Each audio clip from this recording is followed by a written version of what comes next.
Hey everyone, come pack the car with me for an upcoming trip to Genoan Hills. First, gotta have a sip of the kamikaze.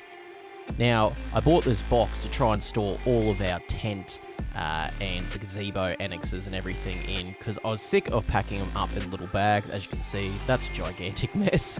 But anyway, shove it in a box. As long as the lid goes on, that's all that matters. So I even got the tent pegs in there and the gazebo walls. So got everything to do with the gazebo and actually, having shelter to sleep in there. And yeah, the box is bulging, but I got it back on. So that is the main part.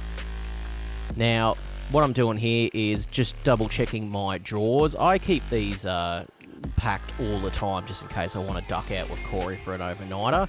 Don't need these sand anchors, but yeah, just going through and double checking that we've got everything in the drawers there that I need. Got the drill for all the tent pegs, got those lights, got a little camp bucket thing for washing up, little pan, everything like that. Raided the home kitchen there for those ones. No one will be missing them.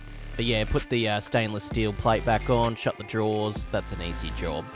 Now I do have to bring down those that middle row seats there, but that's okay. There goes the box with all the tent stuff that I mentioned before. And then we've got the gigantic camp chair. Yeah. I'm as complexed as ever trying to fit that in. I actually forgot where I put it, and then I remembered I usually put it behind the passenger seat there. Got the four-wheel drive stuff there because we were going out to Genoan Hills, so four-wheel drive park. Make sure I got the recovery rope. Got my tyre inflator. And also, I got these guys, which were the auto deflators, which are good. Don't have to sit there manually and do it.